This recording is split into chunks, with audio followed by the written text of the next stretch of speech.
gentlemen, on behalf of my colleagues at the Danube Institute, I would like to welcome you all to this discussion of the rule of law. Now, the rule of law is everyday's favorite catch-all phrase, signifying approval and praise. Every country, every democratic country, wants to be described as falling under its aegis, and some are condemned internationally for not doing so. But what does the phrase mean, and how is it best understood? Is it more than procedural safeguards of general rules, known in advance, applying to all, and able to be complied with that help check excessive and arbitrary government power? Well, that's one important question, but it's not the only one. And of course, in the context of the political discussions in Europe over the rule of law, I think I should say right away that one of my thanks today go, of course, to all of the distinguished members of the panel who will be speaking, but also to the European Court of Justice for so obligingly raising the temperature and the topic yesterday afternoon when they issued a condemnation of the safeguards of the rule of law in Poland. Of course, there is an ongoing dispute with Hungary as well. What effect those things will have in a broader sense, I don't know, but presumably it increases the likelihood that Hungary and Poland will get on better on these range of questions in the future. Now, these and other questions will be considered today by an extremely distinguished expert panel from across the world and indeed across the spectrum of viewpoints. I'd mention their names briefly here, before I introduce the first speaker. But the first speaker will be Professor Csaba Varga. He's a professor of law emeritus at Peter Pázmány University, and of course the author in this context in particular of a new book on the rule of law, Contesting and Contested. Then after him will come Gadi Taub, a senior lecturer at the Federman School of Justice of Public Policy at the Hebrew University of Jerusalem, who will be talking on a coup, coming directly out from the major controversy in Israel, discussing a coup in the name of the rule of law. Very interesting title. How the plan to reform Israel's judiciary was halted. Following Professor Taub will be Professor István Stump, former member of the Constitutional Court and a minister in charge of the Prime Minister's office in previous times, who will be talking on an extremely important topic at the moment, the increasing importance of constitutional identity. I notice that in all discussions at the moment, not merely of law, but also politics, the notion of constitutional identity is beginning to emerge as a major topic of interest. And then the final speaker before the break at 3:55, Professor James Allen, who is the Garrick Professor of Law at the University of Queensland, talking on the political seduction of law. And we're delighted to welcome Professor Allen here, of course, also as a visiting speaker and fellow. This is not his first time here. We hope it's not his last. Then, after the break, my colleague Ákos Bence-Gat, he's the head of foreign affairs at the Danube Institute. He's a researcher at the University of Public Service, and he's the author of a book on European policy on the rule of law. He will be talking on the rule of law debate in the EU, a glimpse behind the scenes.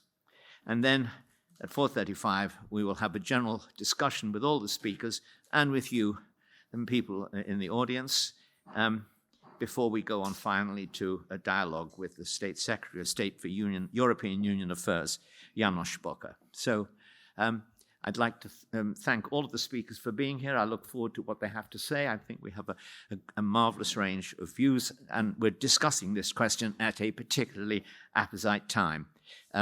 I will now take my seat in the audience and invite Professor Varga to address us. And then after each speaker has spoken, they will take their places on the platform, and any further introductions will be made by my colleague David Martin Jones. Professor Varga.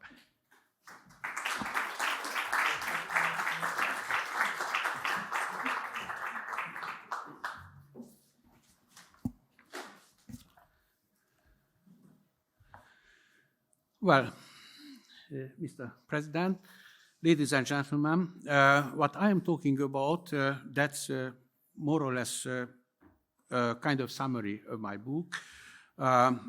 More than 30 years of searching an answer to some basic issues. I used to be and am working on the field of legal philosophy. It was during the Antal government, we would see under which conditions, that I started to be interested, what is this mysterious rule of law or Rechtsstaat? To my understanding, rule of law is an embellishing word in only one paragraph as a recapitulation in Dicey's classical work, as a self-characterization of the English and only English constitutional arrangement with the core justiciability. Rechtsstaat, the German variant, older as compared to the English one, is a term of differentiation in Staatsform theory, in the theory of the form of the states, standing for the well-established bureaucratic state, meaning only das Recht is das Recht, that is, law is to be taken seriously. What kind of notional transfiguration in Hungary happened during my lifetime? 60s, my university years.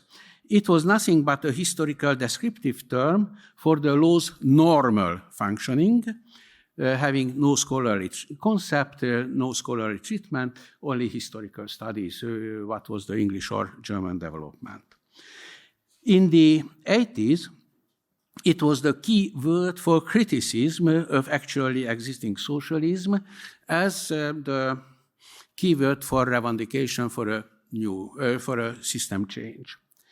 In the 90s, owing to the Hungarian Constitutional Court, it became an all-purpose hammer by the Constitutional Court to practically to negate or to reject the reason of the change of regime. So many destructive decisions in the name of the Constitution's one short sentence: Hungary is a democratic state based on the rule of law. And what is the consequences of it? They have found in their own mind. And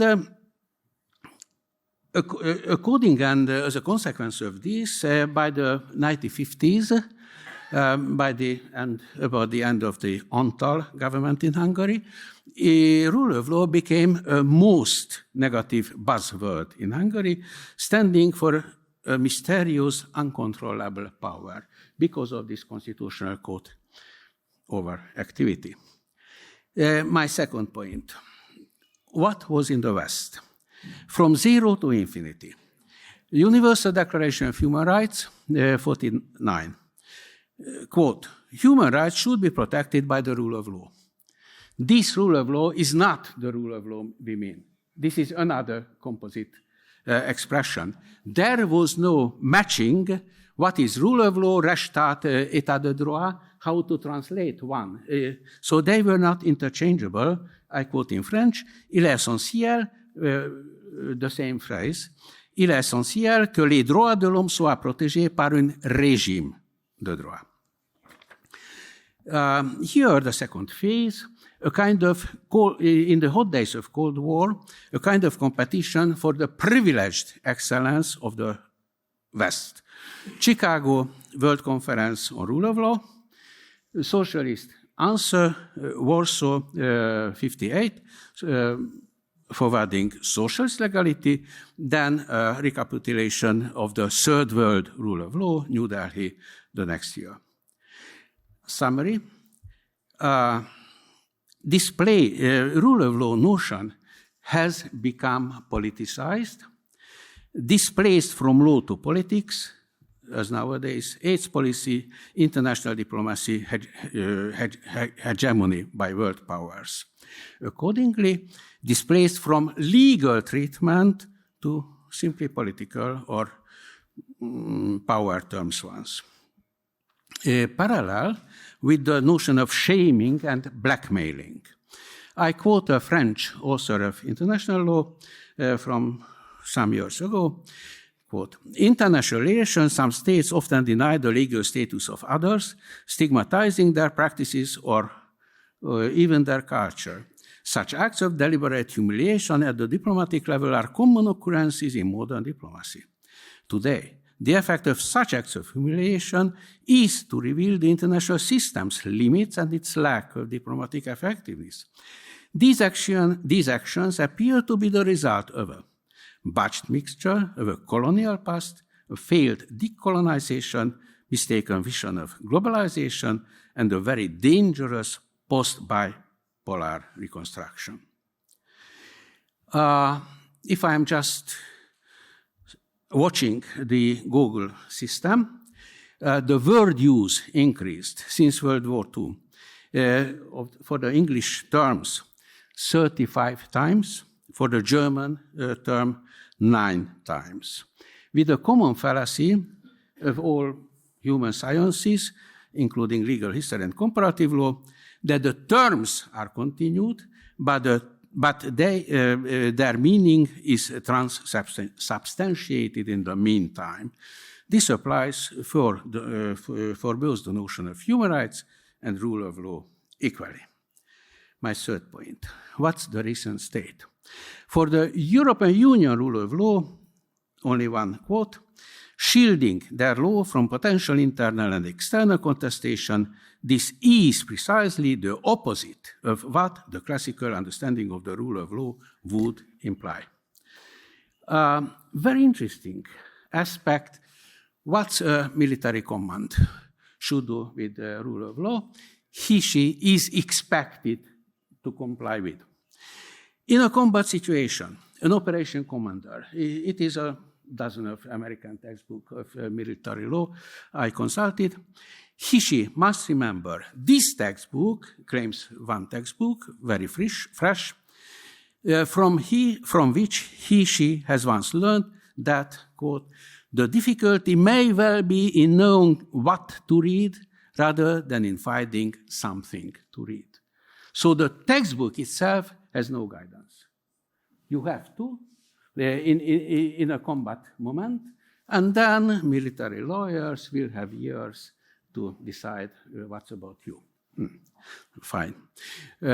Point 4, defects. A rule of law as it is undefined. My colleague and friend was the world-famed Ronald Dworkin, the American-British, or in any case, he was also in Oxford. His last presentation was in London at the Venice Commission in 12. There is, quote, "there is a paradox at the heart of the rule of law. That idea demands certainty and condemns ambiguity in the law. But that is great uncertainty and alleged ambiguity in the ideal itself. Firm adherents are locked in great disagreement about what the rule of law really is." In any document, domestic or international, rule of law is expressed in the words of themselves, itself. Rule of law, independent judiciary, freedom of press, division of powers, checks and balances. What's the content? Who is in power will tell you afterward, posteriorly. Second point, defect, self-emptied but extendable by discretion. Again, from a world-famous author, quote, "Elided with justice, rule of law becomes an empty vessel into which each person pours his or her hopes for a better tomorrow." So, one globe, milliards of idealists, all of them adding to what the rule of law means. Practically, this is the present-day situation. And the third defect is a very strange word I created. It is the counter concept for retroactivity, post-activity. Kofi Annan, UN Secretary General, announced in 2004, a count-up to laws which are rule of law is, among many others, a count-up to laws which are consistent with international human rights norms and standards. That's okay.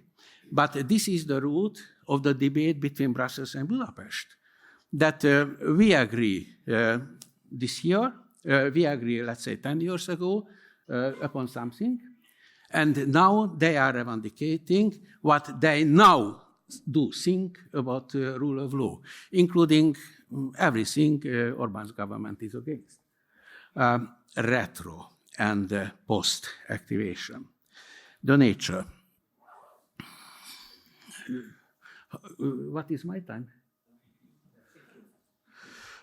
Nature of the rule of law. It is an essentially contested concept, meaning it is situation and context dependent, depending on who, when, how, and for what purpose is arguing for one or another meaning, with endless fluctuation that is to give its internal dynamism, what it needs to fulfill its mission, to serve as an ideal in ever-changing circumstances. So rule of law is not to be cleared up because it is one of the concepts which are basically contestable at each time, forever. That's their nature, and this is why, as a kind of ideal fluid notion, is to serve over decades, over nations, and so on. The second classification for nature, German one, concepts of class versus concepts of order. Concepts of class are definable unambiguously with sharp clarity. Concepts of order, by nature, are describable by parable and via characterization exclusively. I make you remember Heinrich Wölfflin is the classic of the theory of art history, published in the beginning of the 20th century's Kunstgeschichtliche Grundbegriffe, where he characterized so-called culture concepts. Quote, do indeed characterize, but they do not determine. For the particulars which they comprehend cannot be deduced from them. So rule of law is that kind of concept. And in sum, this is not a burden, but a precondition for it to be able to fulfill its function at all. In our case, the expression of an ideal.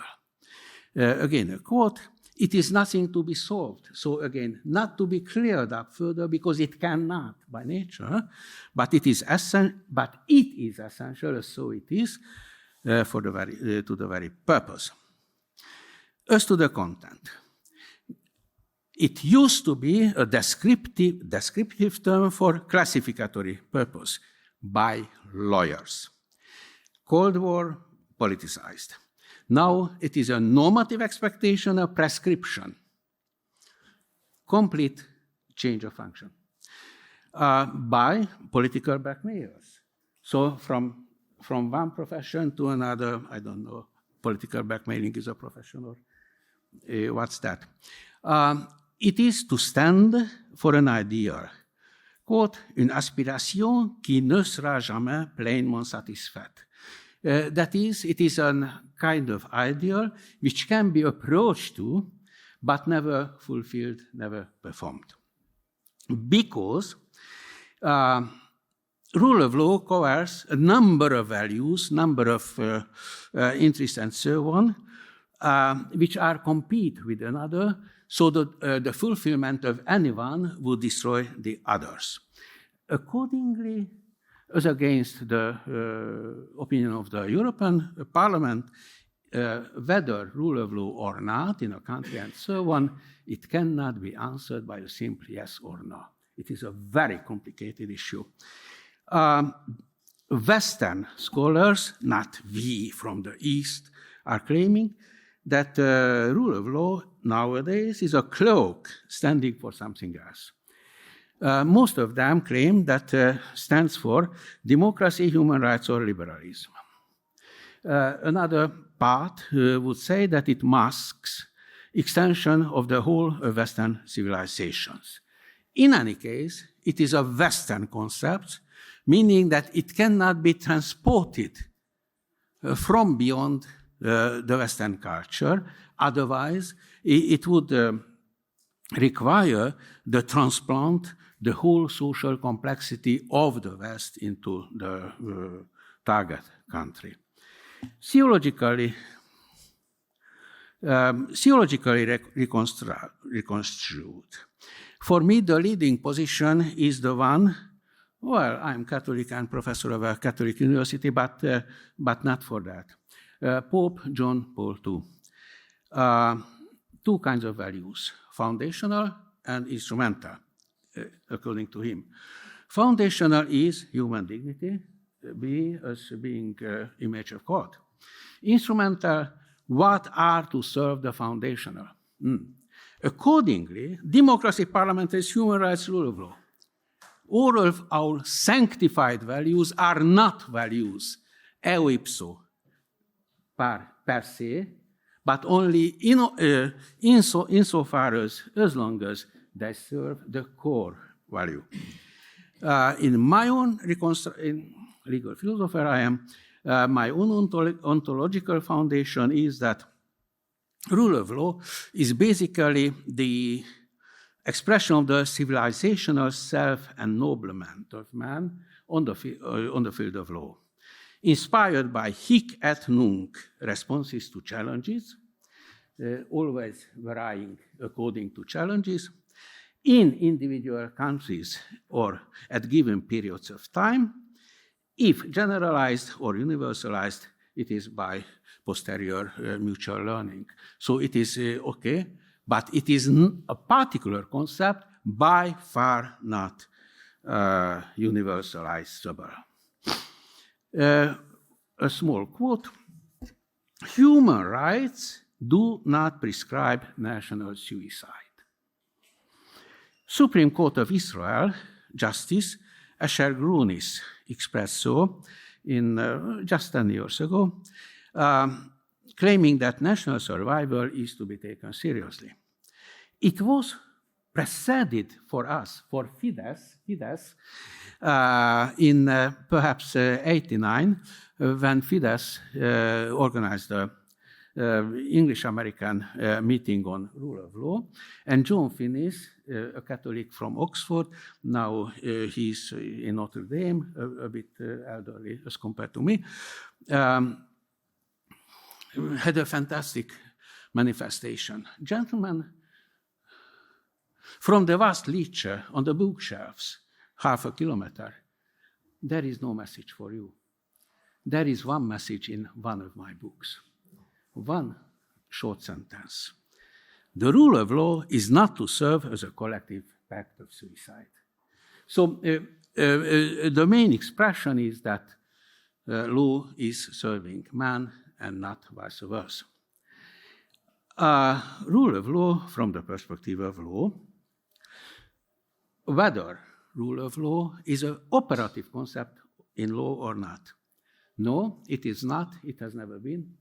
Perhaps it would never be.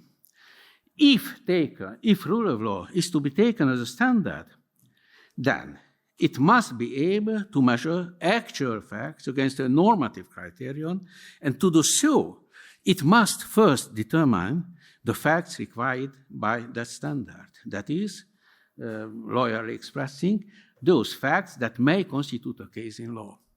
If you are not an Englishman, but a continental gentleman, then it is our old notion, Tatbestand. So law is defined by those facts which may constitute. Then it could become an operational concept, but it has never been done. If rule of law is taken as an ideal, then it can be described by characterization, illustration, using similes and parables, without exhaustive definition with boundaries delimited. then per nature, it cannot be an operative concept of law. Prospects for today. As if we have returned to the honeymoon period of former revolutions, as if there is more voluntarism, more violence without any justification beyond the hegemonic will today than at any time in the past. I shall have 4 small quotes. One from a cabinet minister of India. We have the choice to call ourselves a functional anarchy or a dysfunctional democracy. One thing I am certain, we have miles to go before we can call ourselves a civil society under the rule of law. I am around? Okay, then no more quote. Only one quote from Václav Havel. There is no need at all. Václav Havel was the Czech president.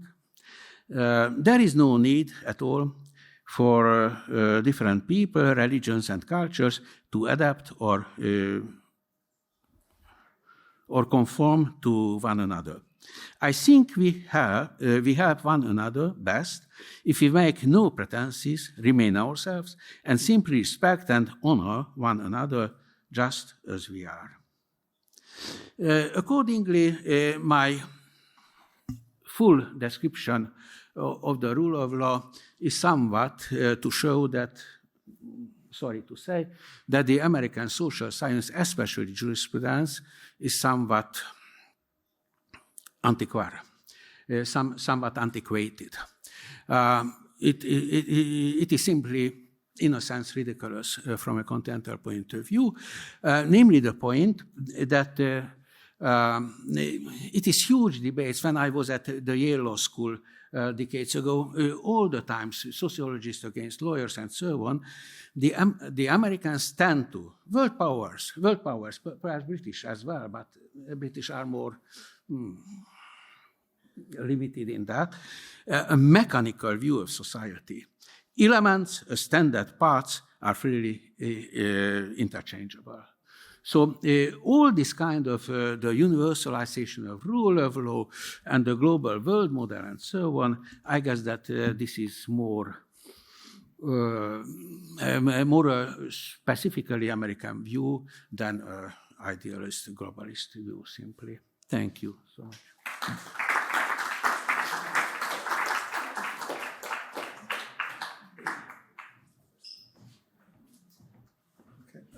Thank you, Professor, for that enlightening talk. Next up, we have Dr.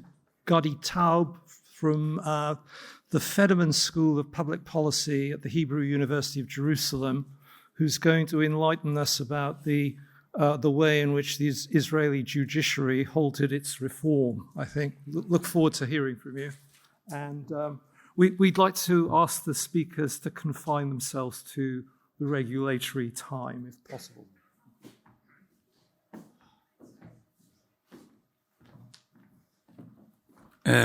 It's nice to be here, and thank you for the invitation to speak in this distinguished forum, from history of ideas straight into the pond of politics, where these concepts are now tested in Israel. So Israel has recently undergone a great upheaval.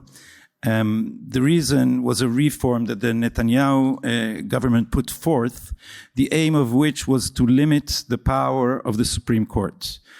The reform was halted and is now pending further action, and it isn't clear whether the effort to enact it will be renewed, much less if it would be successful. Here's how the press in Israel and mostly in the liberal press around the world described what has transpired. The Netanyahu government had attempted, according to the press, to take over the judiciary, but hundreds of thousands of conscientious citizens took to the streets to defend democracy week after week until finally, after 3 months, they triumphed. It was, we were told, a triumph of democracy in action. Americans would say participatory democracy. French would say liberté, égalité, fraternité. They even stormed the Bastille. It did not happen on July 14th, but it was still the 14th of April, or 14 Avril. One rioting protester was detained, and hundreds of his comrades didn't exactly storm the police station, but they laid a siege to it until their hero was released after 10 hours. Their hero, however, was no Sankilot.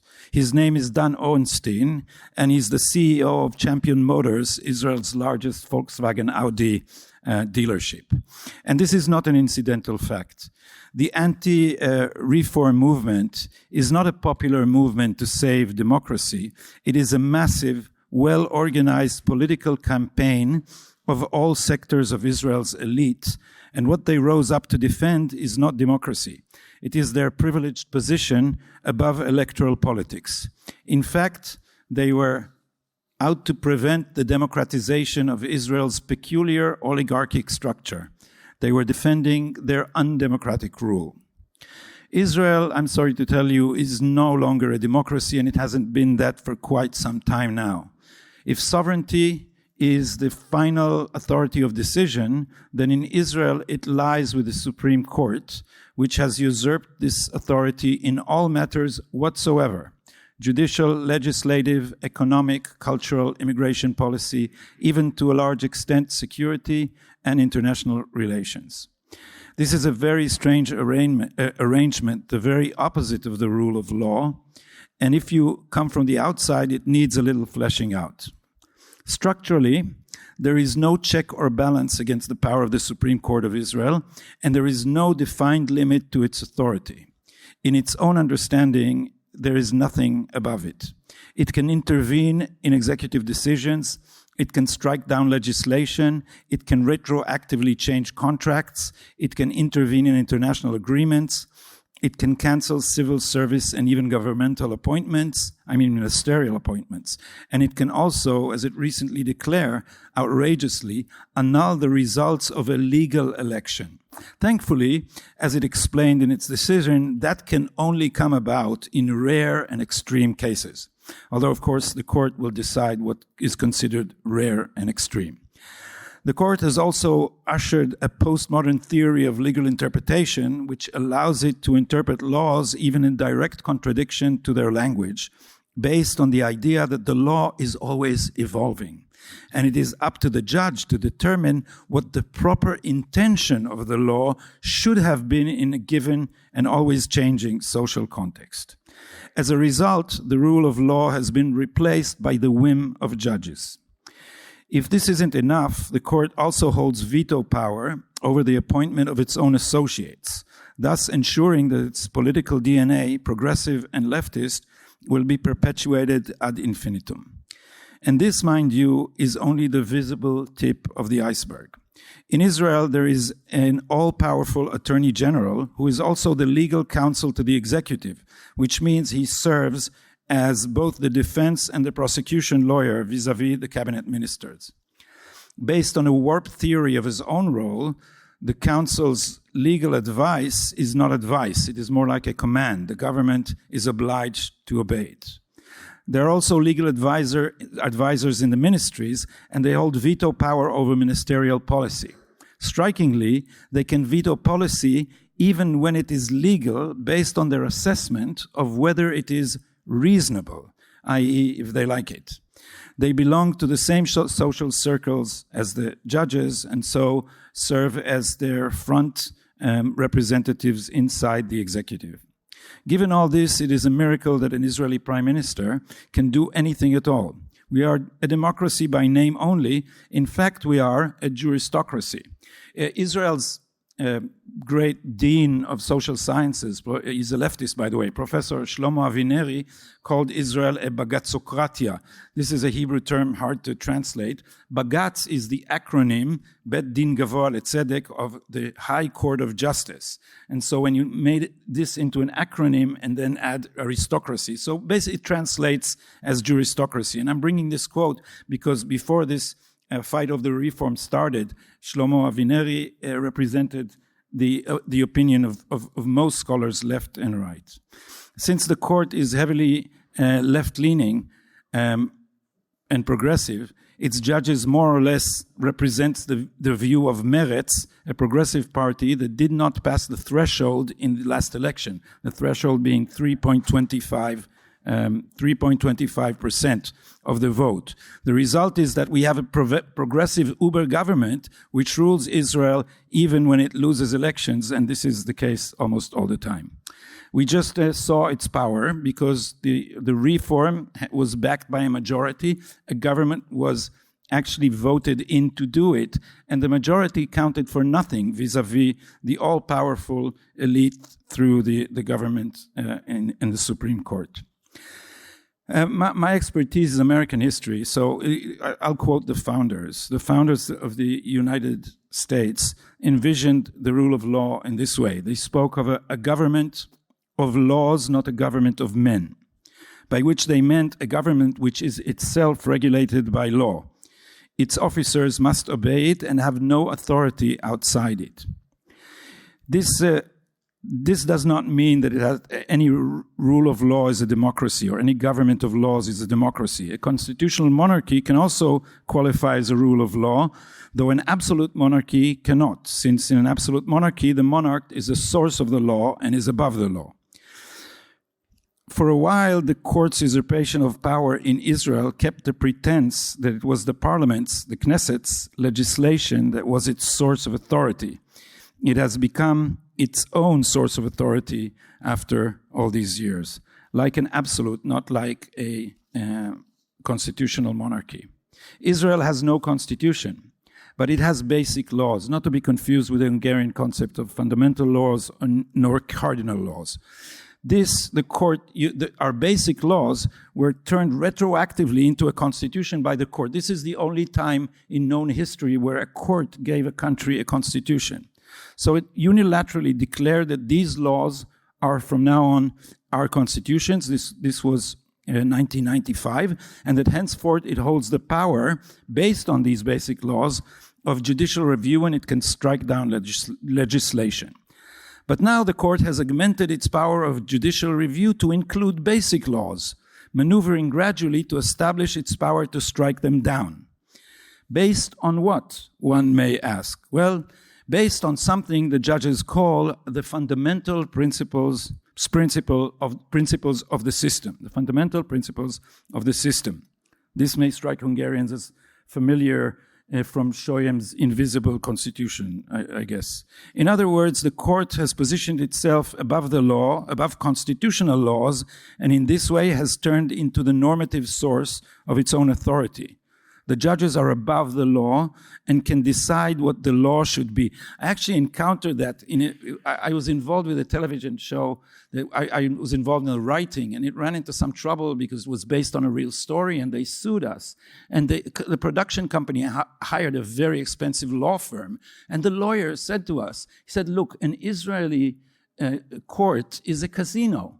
You don't know what the law is until the judge decides what it is. And so you can't guess what your argumentation should be before you first hear the judge. Of course, you can't call this the rule of law. This is the rule of judges. But if the rule of law is a government of laws, not of men, we have a government of men and women in black cloaks that resembles supreme religious councils and theocracies. The priests of jurisprudence alone have access to the gospel of fundamental principles of the system, and like Moses coming down from Mount Sinai, they will give them to us. They haven't revealed what they are yet. In fact, they are more like the Marvel Comics Judge Dredd, once wonderfully portrayed by Sylvester Stallone. I don't know if you know this character. He enters scenes of chaos and says, I am the law. And so this is a pretty good rendering of our judges. This is why the reform came about, and this is why it's so necessary. I don't have time to go into great details about the reform. I can refer you to a long interview with Yariv Levin, the Minister of Justice, on my podcast. It's in Hebrew, but it has English subtitles. He laid it out in great details there. I'll happily supply you with the link. But the reform has 4 elements. One is to institutionalize judicial review. the court will only be able to strike down laws with a full panel and a supermajority inside the panel. There will be no striking down of basic laws, and there will be an override clause by the parliament. This is one. Two, they will cancel the outrageous idea of reasonableness as a criterion by which to strike down legislation. Legal advisors will be only that, advisors, and ministers would be able to fire them. And lastly, four, changing the reform was, and most controversial, the reform wanted to change the composition of the committee that appoints judges so that the judges don't have veto power over their appointment of their associates. This is not enough to return sovereignty to its owner and to reestablish the rule of law, but it's a step in the right direction, the direction of democracy, which is exactly why the elite in all its sectors rose up to stop the reform. The organized effort to stop it was, by any standard, very impressive. It featured cooperation between all sectors of Israel's elite, captains of industry, advertisement agencies, academia, the top bureaucracy, the chiefs of security forces, and of course, the mainstream press, which turned into the PR service of the resistance. How do you turn, in the minds of these people, how do you turn a defense of elite privilege into a, quote, struggle to defend democracy? Well, it's not as hard as it looks. You turn the sentiment of elitism into the demonization of the masses. If the masses are unenlightened whores of proto-fascists, messianic religious fundamentalists, homophobes, male chauvinists, and racists, then we, the good people, are defending democracy against that evil. This is how the privileged classes took to the street chanting "Demokratia, Demokrat." It was actually ridiculous in some sense, but with great conviction. But the demonstrations were not the important part. And this was not how the reform was halted. So the story the press told you about the rise of citizens against tyranny is completely detached from reality. The court has a crucial role in crushing the reform. The court itself signaled through its intermediaries that it will plunge us into a constitutional crisis. Consider, the reform forbade the court from striking down basic laws. The reform itself is an amendment of basic laws. So the court was threatening to strike down a reform that forbade it to strike it down. If it did, there is no map for resolving such a crisis. It would have been a major clash of the branches of government that can result in chaos and perhaps civil unrest. So now we're getting to the heart of the matter. Former chiefs of security then chipped in. Former chiefs of police, IDF, generals, Shabak, security services, Mossad, the intelligence, and they began to speak up against the reform, arguing that, Bence, you're going to love this quote, arguing that in the case of a constitutional crisis, the army and police should abide by, quote, the rule of law, by which they meant obey the court, the judges, not the elected government. But the law in Israel is actually very clear. Like in other democracies, all security services answer only to the elected government, to the executive. Not obeying the elected government is a coup d'etat. But since the chiefs, along with the opposition and the press, have called the legally enacted reform a coup d'etat, they could then proceed to call an actual coup d'etat a defense of the rule of law. Then a mutiny of sorts in the army began. First, a few reserve pilots from Squadron 69, this is a frontline F-15 combat squadron, announced that these 37 pilots will not report to their reserve duty for training if the reform goes through. Then other elite units, it's the same demography, it's the elite in the army, other elite units also followed the pilots. This is what really broke the reform, an actual coup. The commander of the Air Force did nothing to nip it in the bud, nor did the chief of staff of the IDF, General Herzi Levi. I remember hearing that quote. He said, a constitutional crisis is a red line for the army, like a colonel from some coup in South America. What is it? The army has a red line for politicians? And then Defense Minister Yoav Gallant, also from the same milieu, he is a retired general from the IDF, instead of nipping this in the bud, went to speak with them and try to convince them to drop their threats. The coalition began to buckle under the pressure. This is almost the end of the story. And by the time Netanyahu fired Mr. Gallant, General Gallant, his Minister of Defense, riots erupted. Captains of industry joined in. Israel's single international airport was shut down by its union, and the Istadrut, the roof organization of unions, threatened to call a general strike. The coalition cracked, and there was no longer a majority in parliament for the reform. By the time for the evening news, Netanyahu gave a speech and announced that the reform would be postponed.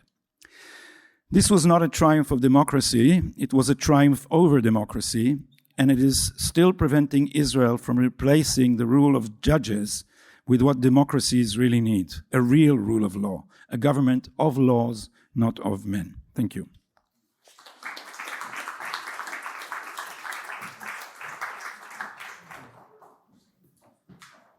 Well, thank you very much for that, Gaudi. We now have the pleasure of hearing Professor Istvan Stumpfs, former Justice Minister at the Constitutional Court, talking about the importance of the interesting concept of constitutional identity. So over to you, Professor.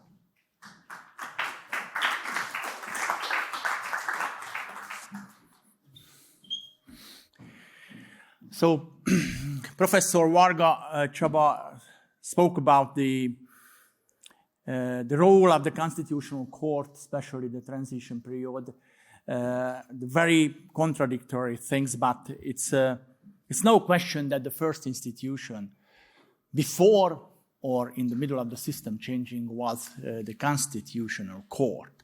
So it was established before the first free election. So several people just started to think about that how this kind of institution could be legitimized if the previous socialist communist parliament decided about the Constitutional Court as an institution and also nominated the member of the Constitutional Court. But it was the part of the negotiation. And it was no question that the Constitutional Court introduced the new legal language. And especially during this kind of discussion, which was started during the transition, the Constitutional Court was one of the most legitimized institutions during the system changing. But the political parties, of course, also representing the multi-party system and the market economy. But nobody knows about what the Constitutional Court means, and nobody knows about the legal language. So they probably characterized as constitutional ayatollah, who are sitting in the Olympus and sending some kind of message for the ordinary people. But it was no question that the Constitutional Court started as a first institution at the beginning of January. And we were following the German model very clearly, which means that the constitutional review intended to filter out the unconstitutional norms from the legal system, the power to striking down the unconstitutional things, and setting the constitutional limit of realization of the goals, and transparent publicity reasoned the decision. And the erga omnes decision, which was very important in this kind of transitory period. So no question that the Constitutional Court became the key player in the system of regime changing. And very much committed the rule of law, and its activism was most characterized the Constitutional Court. László Sólyom, who was the first president of the Constitutional Court, and he built a very close relationship with the German president of the Constitutional Court, and we follow the German model very heavily. We not developed our historical constitution and incorporated in the new constitution, which also got a huge critics in these things. And there was the aristocratic distance from the everyday life. And the dogmatic and legal language was not very much understandable for the ordinary people.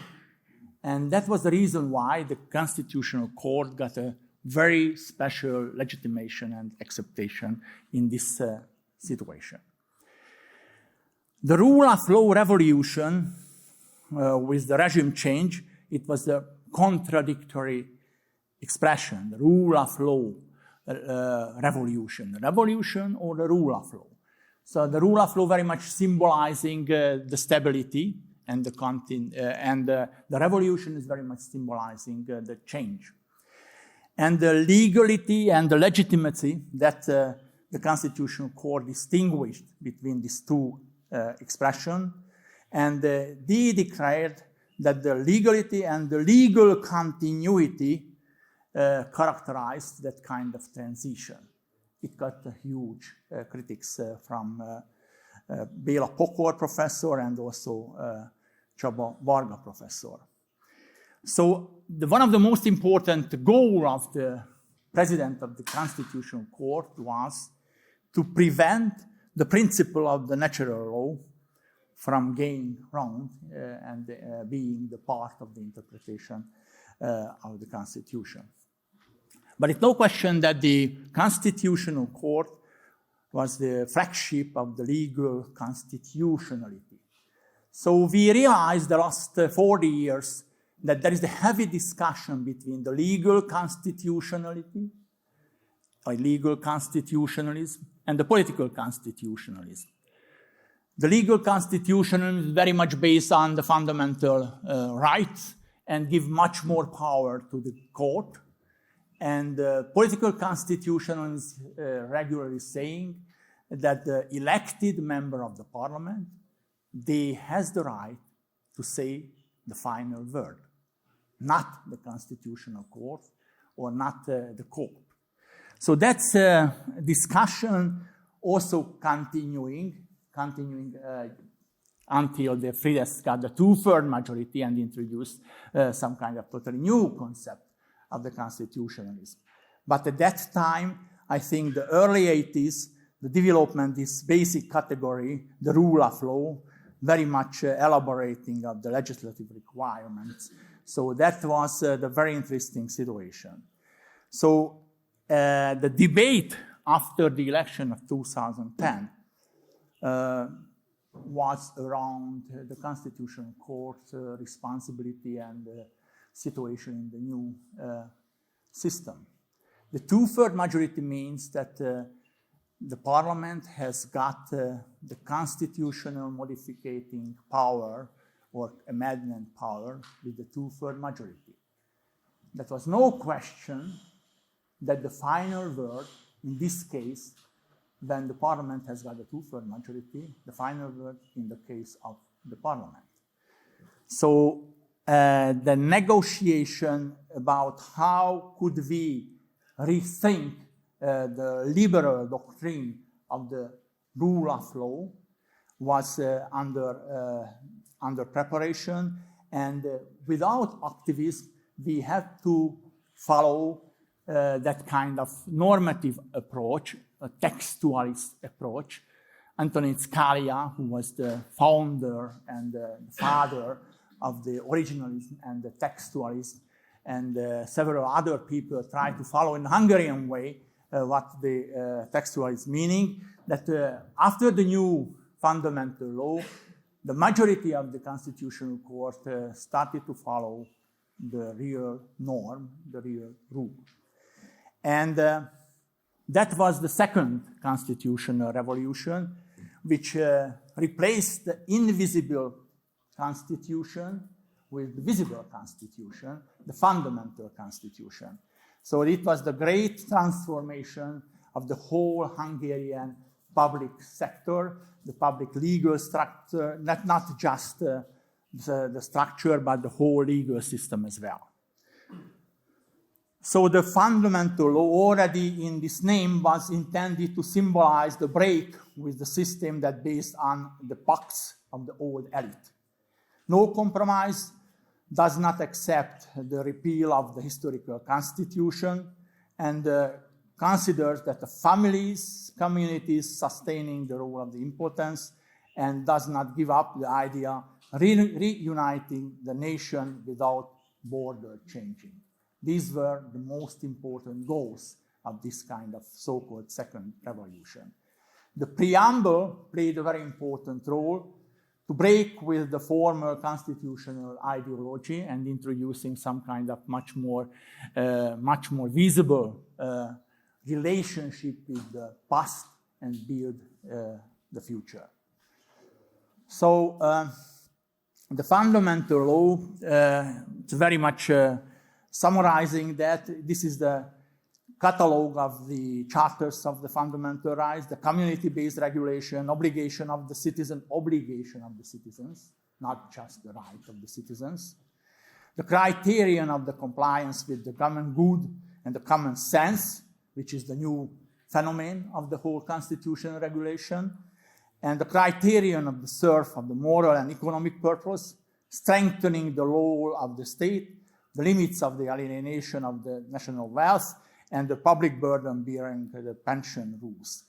So that's the so-called cabin revolution, the victory for the political constitutionalists, which means that the amendment of the constitution nines in the years of the elections, and also radical transformation of the structure of the Hungarian state system, adaptation of the text, and so on, the consolidation of the achievements of the second constitutional revolution.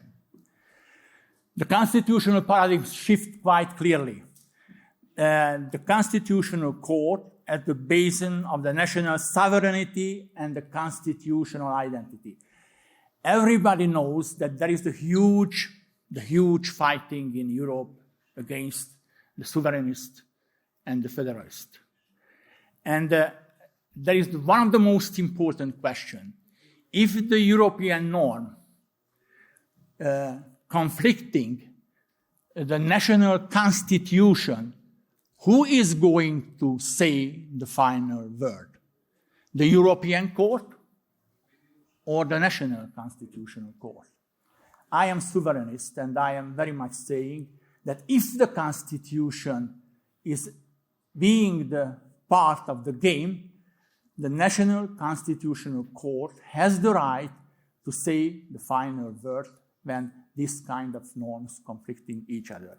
So that's the very important things, and I think that's the reason why I am saying the constitutional court in the different kind of nations playing the important role to save the national identity and also to save the national sovereignty as well. So that is the reason why no radical break with the previous model of the constitutional judiciary. The provisional, there was a huge debate about the provisional constitutional amendment, and there was a huge debate in the constitutional court about how we see the constitution as a most important supreme norm. We have to create the constitution which able to be a guiding line for the other norms in the country. So no doubt, the increasing number of the members of the CC, the increasing the term of the official judges, the abolition of the age limit, the restriction of the judiciary over the financial law, these are not very much strengthening the Constitutional Court. This is also was the part of the constitution modification power of the parliament. This was the success of the political constitutionalists. But I think the Hungarian Constitutional Court, in spite of this kind of limitation, played a very important role to regulate and also to save the national identity and the national sovereignty. What will be the future of the Constitutional Court? It is probably determined the classical function of the Constitutional Court. Will it act to protect the fundamental rights and the values guaranteed by the fundamental law? Yes. And the task of the Hungarian Constitutional Court to strike a balance between the legacy of the activist past and the challenge of the Constitutional Court to continuing the communal and the constitutional identity. This is very important, the communal and the constitutional identity. To protect the constitutional foundation of the national sovereignty. That's the most important mission of the Constitutional Court. So the EU identity and the Hungarian national identity, I think they are moving together. And this is the stable foundation, the Constitutional Court, more than 20 years legal development activity cannot be excluded from the Hungarian national constitution. The system of the division of the power, not only the constitutional requirement for the separation of the power, but also for the cooperation must be prevail. The Constitutional Court, the real counterweight of the two-third majority sometimes, the democratic state, the governed by the rule of law, that is very important, and the division of the power should be also the part of the constitutional system in Hungary. Thank you very much for your attention.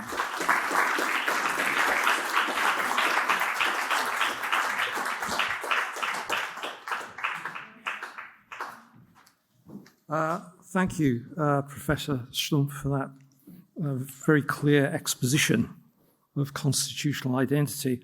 Finally, but not least, we have Professor James Allen from the University of Queensland, my former alma mater, who's discussing who's been talking about judicial activism for as long as I know him, I think, is now going to talk about the political seduction of law.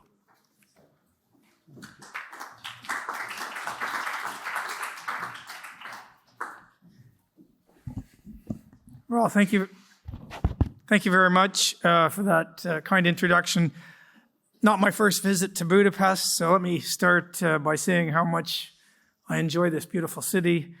And it's also a real honor to have a continuing association with the magnificent Danube Institute run by Melissa and John O'Sullivan.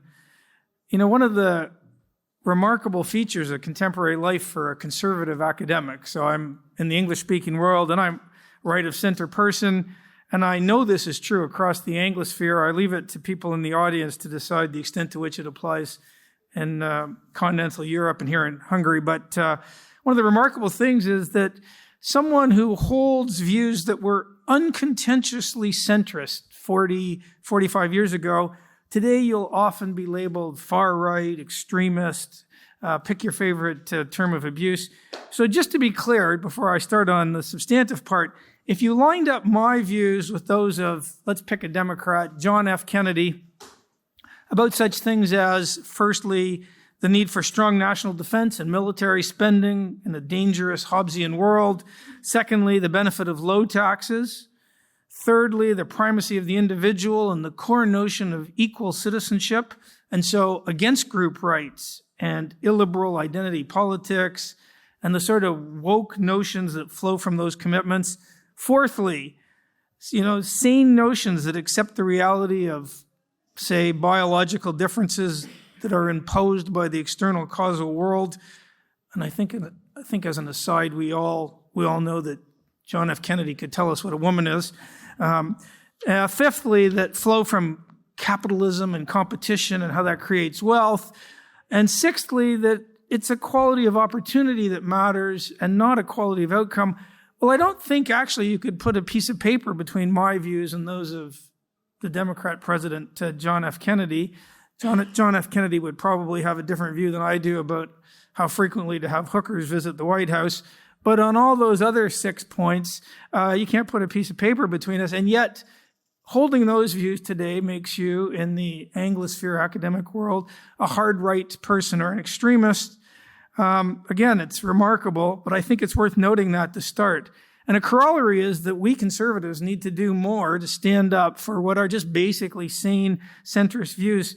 One of my favorite writers, Mark Stein, always says, he's adapting this from someone else, but he likes to say that everything is downstream of culture, and that includes politics. And it's politics in the democratic world that gives us law. Remind me if there's any time at the end, and I'll tell you something. I was speaking at a CPAC conference in Australia, and I told a joke, and when I got back to my home institution, I don't do social media, but I was trending for this joke. Actually, I'll tell it to you now. So I was just meant to make fun of people on the sort of left. So pick the Green Party, say, and I tell the story of David walking down the beach, and he runs across this old Arabic-looking bottle. He picks it up. This genie comes out. And so David turns to this genie and says, do I get 3 wishes? And the genie says, you do, but I'm a very special genie. So for every wish you make, every person who votes for the Green Party in Australia will get double. So David thinks, and he says, I'd like $1 million. So she blinks her eyes like Barbara Eden, and she says, go home, check your bank account tonight, you'll have $1 million. But remember, every Green Party voter in Australia will have $2 million. So second wish? Well, David, he says, I've always had a hankering for a finely tuned German sports car. So she blinks her eyes and she says, go home tonight in your driveway, top of the line BMW. But remember, every Green Party voter will have 2 BMWs. And so what's your third and final wish? And David, canny fellow that he is, ponders for a second and he says, I've always wanted to donate a kidney. Now, I get to my home institution, they say, oh, you hurt everyone's feelings. And I think it's so crazy. That's a crazy world. At any rate, the topic tonight that I've been assigned is the political seduction of law. So let me remind everyone, and again, I agree with just about everything that we've heard tonight, but law is a human creation. And so if you're living in a democracy, you've effectively won the lottery of life. Anybody who, if you took the 8 billion people on the planet and put them in a sort of lottery bowl, anybody in the democratic world who opted to change his or her place for whatever ball fell out by random would be out of their minds. These are the best places to live for the vast preponderance of people in the whole of human history. And no one leaves democracies to go to non-democracies. So of course we can all nitpick at the periphery and find faults, but what we shouldn't do is what's happening in the Anglosphere, and much less in the non-Anglosphere. But in Australia, Canada, Britain, America, the entire educational establishment is opting not to play the cost-benefit game, but just to nitpick on one side of the ledger only. So, of course, you can point out flaws, but don't forget the myriad benefits of life in democracies. Don't forget the comparative aspects, and don't forget life regularly and always, in fact, involves cost-benefit choices. And so any faults you see in democracies are virtually all at the periphery, and they're comparatively minor. Non-democracies, of course, have faults, and theirs are graver, they're more brutal, and they lie a lot closer to the core of most people's lives. Now, it's true, I'm on my sideline, I'm a legal philosopher, I do a little constitutional law, this is sort of going to be an analogy talk because you'll be able to relate it to the rule of law. But, we argue about what it means when you talk about democracy, and there's 2 main camps. I'm going to simplify. On one side, when people talk what it means to be democracy, you have people who argue that the best way to understand democracy is in wholly procedural terms. So it's a function of how governments are chosen.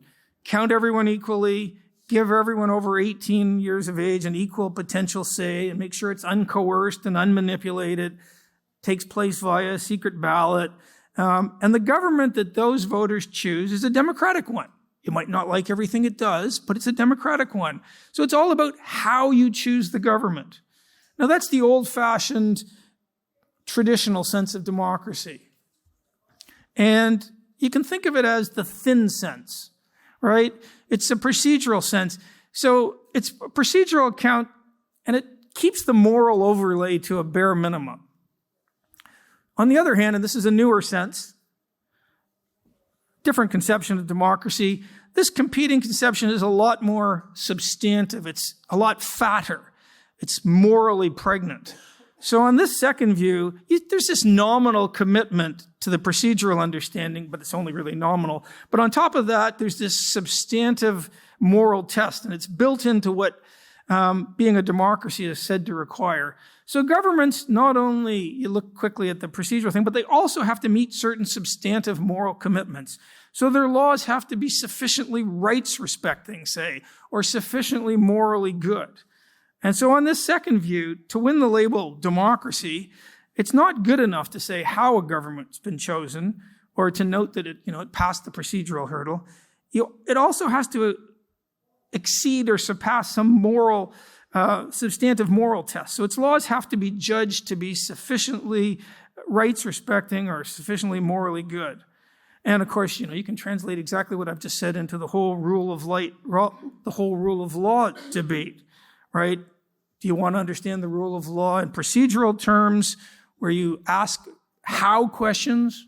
Were the laws in this jurisdiction made to apply to, in general terms, applying to everyone, able to be sufficiently well understood, not retrospective, procedural tests, or do you want to understand it with a big moral sort of overlay? So going back to democracy, the general idea for people who hold the fat, morally pregnant view is that if a government enacts laws and they don't meet these moral tests, then, it's not a democracy, at least not one in the full-blooded sense, not really. And it's not enough for these people that the government was chosen in a wholly procedurally acceptable way and that there was fair voting and that the core letting the numbers count test drove the result. That's just not enough for these people.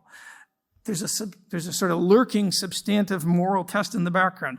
So let me lay my cards on the table and tell you that I have long preferred the old-fashioned procedural understanding, the morally Spartan one, both for how we understand democracy and for how we understand the rule of law. And I'm going to tell you why. You might say to yourself, well, what's the problem with the fat substantive account that builds in lots of moral components? And the biggest drawback, because there are a few, but the biggest one, and let's just focus on democracy, is that it commingles or fuses the do I happen to like the substance of this government's particular laws in moral and political terms with the assessment of that government's procedural, how was it chosen credentials. Again, you can play this out with rule of law if you want to. You go down that commingling road and you soon face the prospect that is this a democracy assessment will simply become a proxy for one's overall moral assessment of the laws. If you don't like the laws, the problem isn't you and the fact you didn't get out and work hard enough to convince enough of your fellow citizens to vote the way you would. The problem is you're not living in a democracy. Now, this always reminds me of, in the English-speaking world, there's a famous sort of philosopher called Jeremy Bentham. He's the father of utilitarianism. And, he boiled down the morally pregnant understanding. He always used to say it all boils down to I like it or I don't like it. But no one's going to be convinced if you stand up and say Jim Allen doesn't like it. So you always have to dress it up in incredibly morally pregnant terms. Bentham would say, in keeping with the rule of right or the nature or God's laws or the laws of nature, because you can't just stand up and say, I don't agree with this. And so a couple of laws judged to be morally bad will put the country's classification as a democracy in danger. Plays out exactly the same with rule of law. And so there's even the prospect that this fat understanding can come into conflict with the thin understanding, in the sense that people who want to use the morally laden conception will sometimes be prepared to sacrifice some of the procedural virtues that are at the heart of the old-fashioned conception in order to be able to criticize and to be able to use the substantive outcomes they want.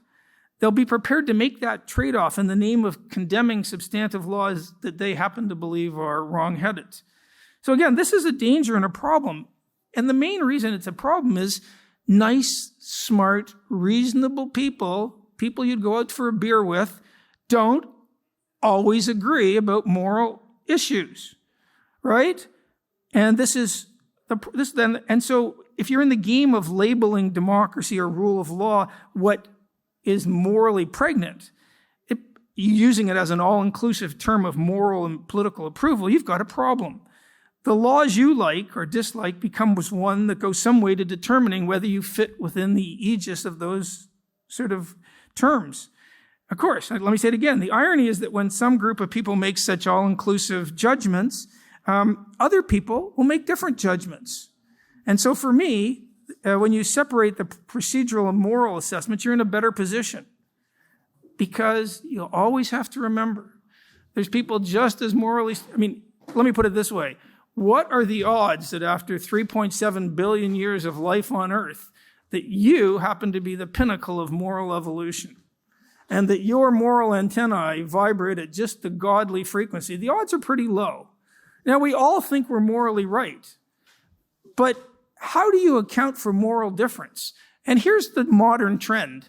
Everyone who disagrees with me is a racist or morally bad. As opposed to, this is the nature of the world we live in. And then you have to start asking questions about how do you resolve differences in a world like that. So let me put it differently. Myriad rights-related issues throw up reasonable disagreement between reasonable people because that's just the human condition. And so, some people will judge some certain law to be bad. They might even say it's egregiously bad. Others will judge it to be good. You can think about a whole range of issues. Border controls on illegal immigrants, privatization of big utility companies, restrictions on transgender women playing women's sports. The list just goes on and on. We don't live in a world where everyone who differs from us, leave aside Twitter, social media, is automatically evil. And so if someone stands up and declares, and it doesn't matter how passionately they do it, that he or she is on the side of substantive moral goodness, it doesn't become true just because they say it. And it doesn't become true just because they really feel it inside themselves. Their subjective feelings are not determinative of the facts. So the thing about a commitment to the procedural understanding of democracy or the procedural understanding of the rule of law, you get to overcome disagreements. Focus on democracy. Everyone can buy into the idea that whoever gets the majority of his or her fellow citizens to agree ought to be able to make the calls, but only for a while, only until the next election. Nothing is forever. And if you work a bit harder and get a few more people on the weekends to join your party, you can overturn those things. You can agree about that sort of decision-making rule. What you can't agree on is the decision-making rule of we have to do whatever that person over there tells us is morally required. That's a hard thing to get people to buy into. So people who disagree on substance can agree on procedures. So the problem with the morally laden substantive account is you simply can't overcome the fact of reasonable disagreement in society.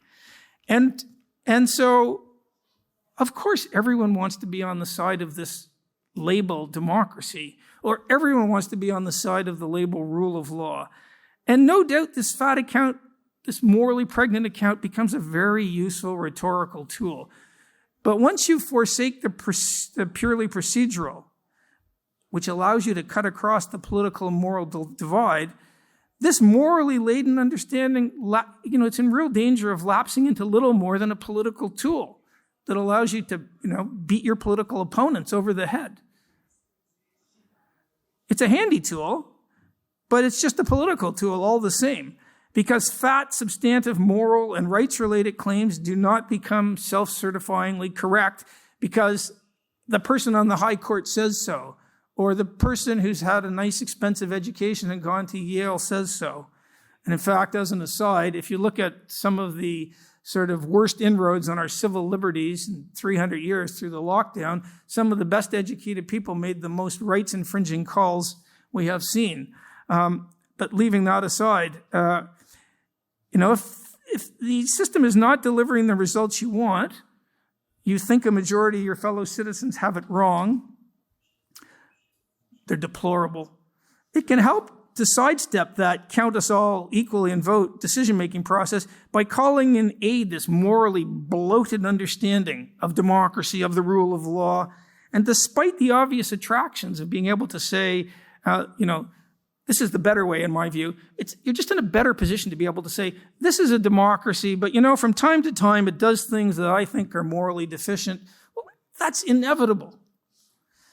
Instead, they go down the route, they lump everything together, and then they only have room to say, this is a morally deficient law or two, and therefore this country doesn't really get to count as being a democracy. It doesn't leave you enough sort of intellectual room to operate. So none of this is to deny that there can be really big disagreements on the procedural level. If you're talking constitutional law, you can differ about voting systems, bicameral versus unicameral, unitary versus federalist, republics versus constitutional monarchies. The recipe book is near endless, and the permutations are too. But the newer, fatter, morally pregnant conception makes judgment of substance trump the merely procedural. And as I said, it throws open this very real likelihood of a morally bloated understanding just being used as a political tool against those who have different political and moral views than you do. So that is the seduction of law, this appeal to substance. It forsakes politics in the realm of compromise and of having to win elections, because, it's hard to win elections. And the realization that things are off the democratic table, but only until the next election. Let's just save time and call that what it really is. That really is democracy. In favor of a sort of, there's no other way to put this, moral self-righteousness. And that's the temptation, is to get the moral and political answers you want by the back door, behind the back of the democratic process. Israel, as we just said. And so we see this when people make appeals, say, to international law. In the Westminster world where I'm from, treaties are made by the executive, and they have only the most enervated and exiguous democratic credentials.